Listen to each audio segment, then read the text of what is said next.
So there is a lot going on in the world right now, and I didn't plan on releasing anything at this time because of that reason. But I'm also worried that if I don't say something now, by the time next week rolls around, this will have already slipped unnoticed, and I don't think that that's acceptable.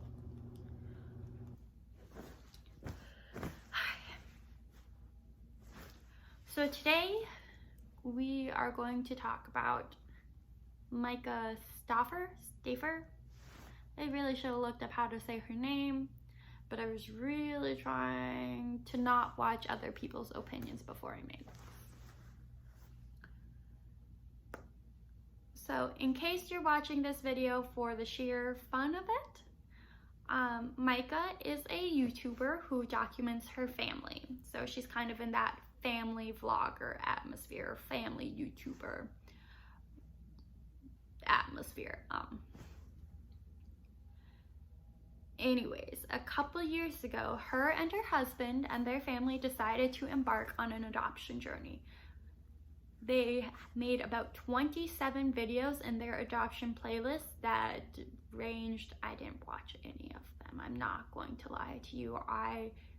She has privatized them all now, so you can't look at them anyway, but they're still on her channel rather than just deleting the playlist. I guess you can look at that as one of two ways, as I'm glad she's leaving it there so people know that that was part of her life, and another way as she shouldn't do that at all, and that should be taken off also.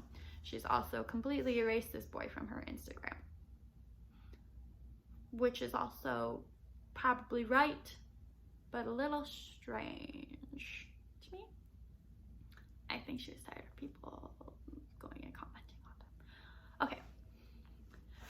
Her name is Myka, I'm assuming that's how it's pronounced, and her husband and their family embarked on an adoption journey a couple years ago.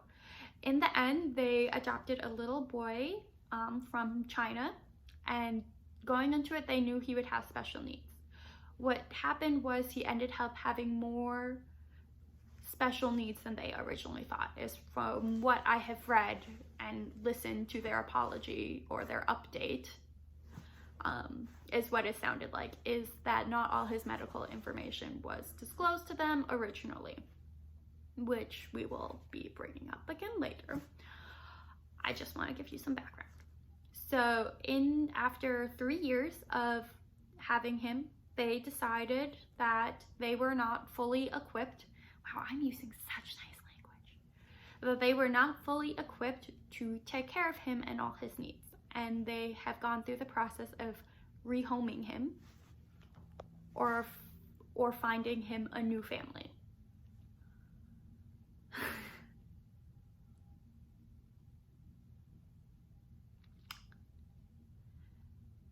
So now I'm going to tell you a little bit about me. I'm assuming a lot of you watching know me, but I'm hoping some of you watching don't. So I was adopted when I was 7 months old from southern China to a family in North Dakota. And not like Fargo, we lived in rural North Dakota. I grew up on a farm. I graduated with 10 people in my class, counting myself. We were like rural. My parents had 4 biological children before my mom went to a conference and heard about all these little girls in need in China that needed loving families, and she went home and told my dad, I think God is telling us that we need to adopt, and he said, let's do it. And after that, the rest isn't really important. I just wanted to emphasize what my mom felt and the fact that I am adopted, because that is an important part of my perspective on this situation. So the thing is, I really, really want to give Myka and her husband James the benefit of the doubt. I really want to believe them when they say they tried everything they possibly could. And that's what they said. They said they went to all types of medical doctors, different therapies, that they did everything they could. I don't know where they live. Maybe they live in a rural community too, because when I was talking to my mom about this, she told me, she was like, If one of our kids would have had special needs, it would have been really challenging because we don't have the doctors that they would in a city. So maybe that's the case. Maybe they thought they could handle it, but they couldn't. And maybe this is what's best for him. But before any of those maybes can be answered, there's a whole heckin' lot of other things that need to happen first. So Myka, I just wanted to talk to you. Sorry, there's a little fruit fly in here. I just wanted to talk to you first. As a woman, as a Chinese adoptee, and as a daughter, I just needed to understand more information from you, because seeing this happen to someone who could have been me, who could have been my little brother or my nephew or my cousin, is just, it hurts on so many different levels.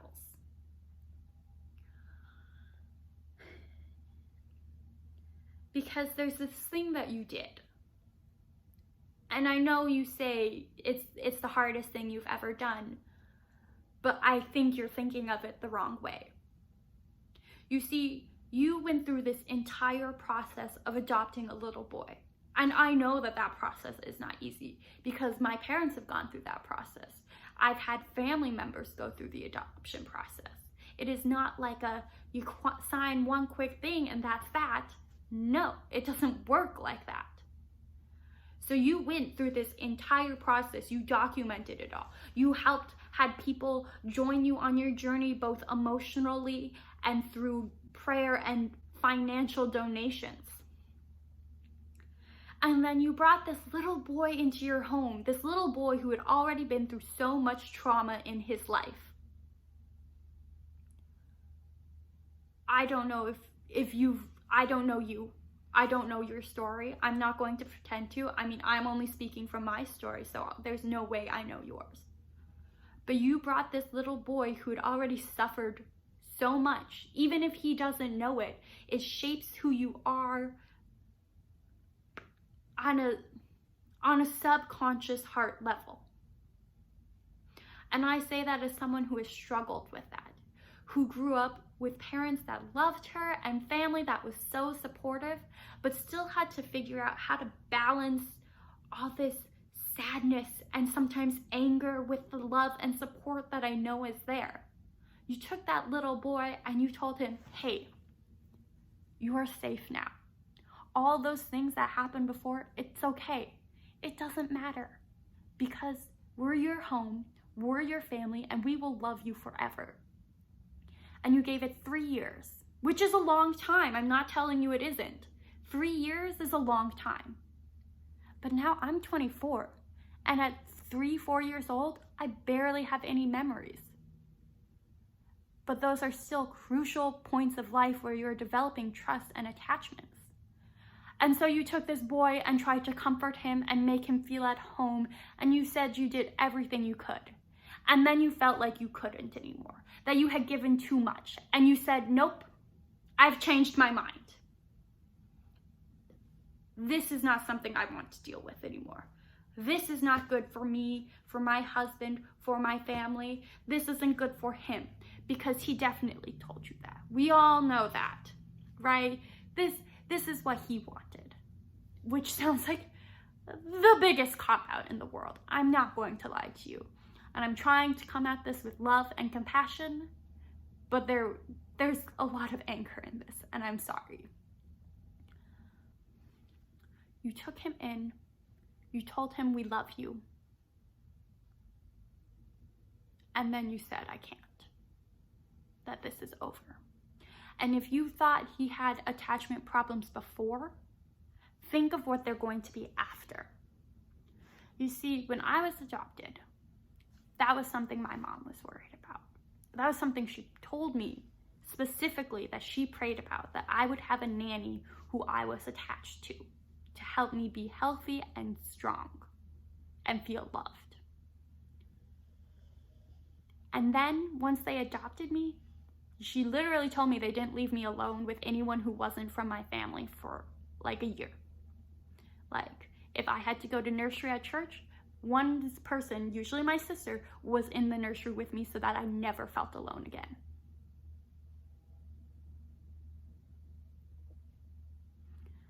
You took this little boy and told him you loved him, and then you told him, never mind.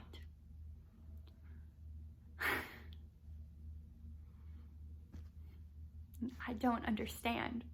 So I just have some more questions because I don't get it. So in your update video, you said that you tried everything, that you just didn't have the resources. You'd exhausted your resources. So which resources were those? Was it because you live in a rural area and you just don't have access? Okay, I guess that works, but what about all the other resources that can help you with that without the access? Like, what about your time? Did you not have enough time? I know going through the titles of your YouTube videos that you homeschool, so were you just too tired after homeschooling your other children to take care of his needs also? Did you run out of patience? I get it. I grew up in a family of 5 too. It's hard, and there's definitely days my mom was running thin on patience. Did you run out of money? I know a lot of your partnership deals are now leaving, so maybe that was part of the problem. But looking at your subscriber count on YouTube, I don't think that's it. Plus, he was probably paying his own way with the videos you made about him. So, with all that considered, you had time. Maybe you didn't always have the patience. I get that. You had the money to make your location not a big deal because you could have the ability to travel. I literally just saw one of your Instagram posts and you said you always had a trip in the books. Why couldn't those trips be for him? And I don't mean to sound so mean, because maybe, and I'm hoping that you're being honest, that I can give you the benefit of the doubt, that you did everything in your power to make this work. You saw every single specialist. You did everything that you could potentially think of to make this work. Because if you say you love him, as a parent loves a child, that's unconditional, isn't it? Then you should understand that it doesn't matter what it takes. You're going to do it.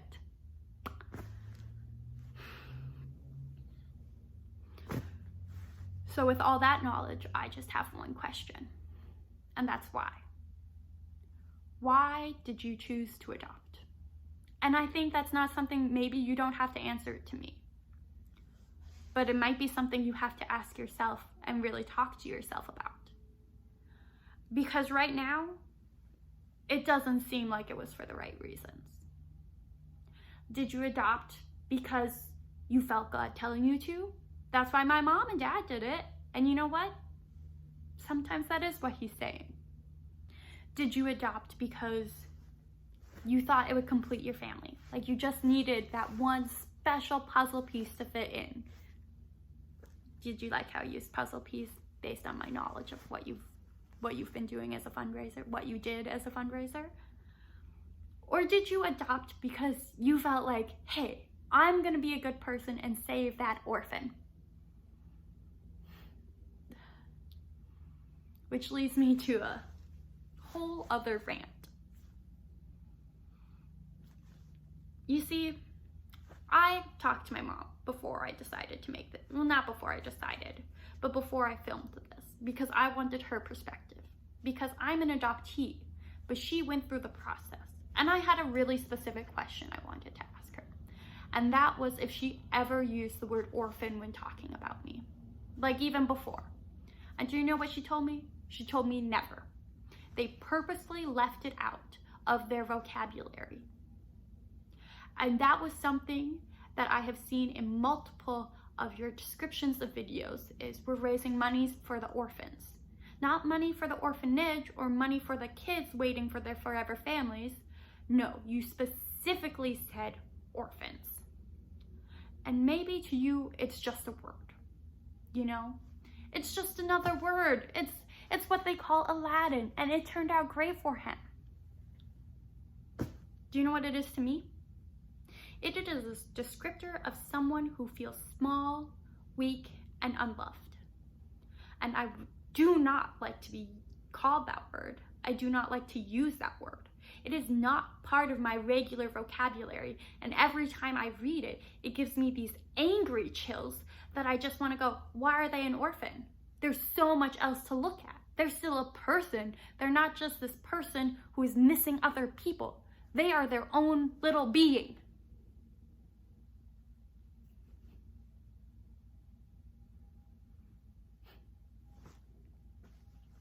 With everything going on in the world right now, I read one article from a South Korean adoptee, and she said that when people use the word orphan a lot, it's part of the white savior complex.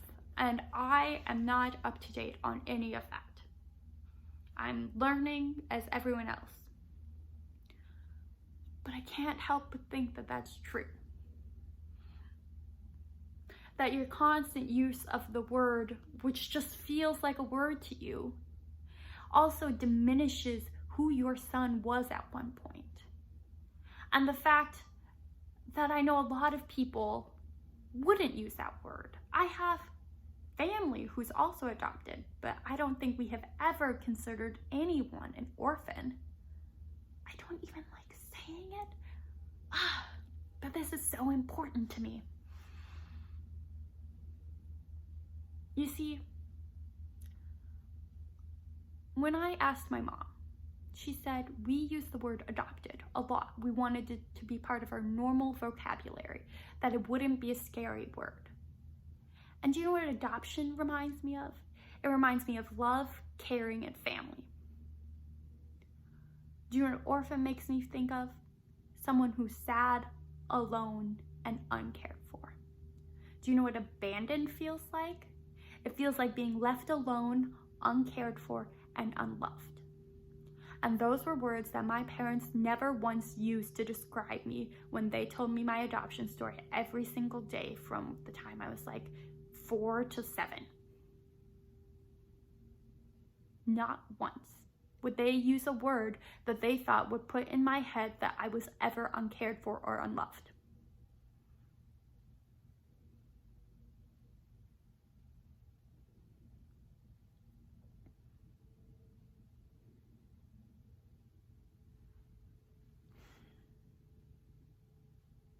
So why did you choose to adopt? Was it because you saw an opportunity? You thought I could handle this? And then it ended up being more than you expected, which I understand. And I was 24 years ago. It could have changed drastically. My mom told me when they were working with our agency, they specifically said, you know, some kids, we can see their special needs right away. We can see what's happening with them. And sometimes you don't know until later, because that happens with every kid. Sometimes those things don't show up until they're older. So that's not really a great excuse, is that you didn't know what was going to happen.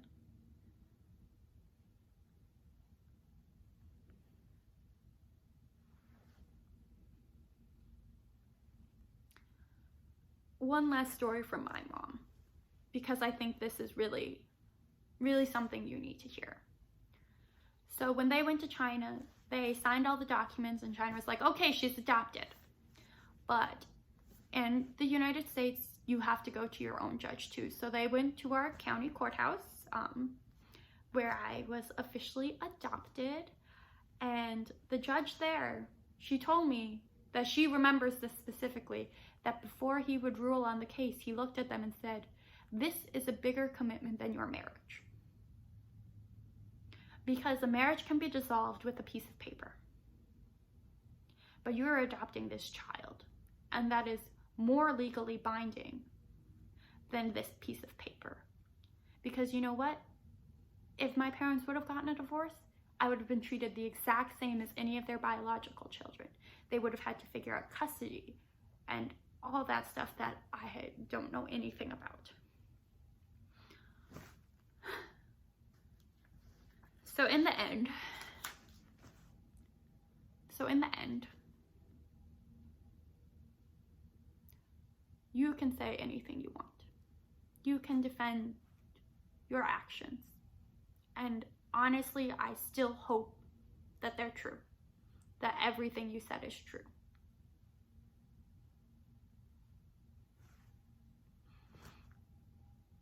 But that little boy that you loved and you cared for now has to carry the weight that was already around him, twice as heavy. And it might be worse this time. And I haven't said his name because his name is not important. It's not my responsibility to put that in the world. But it is my responsibility as someone who grew up with all types of different struggles that, you know, part as your normal teen goes through and part as finding who you are as an adoptee. It is my responsibility to share this. And that is, hey,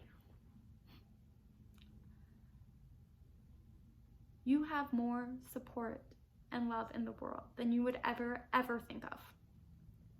If you think that this one moment defines you, you're so wrong. You get to define you. You get to choose who you are. And that's amazing.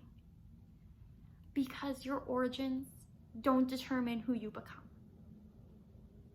So keep your head up and just remember that you're so loved.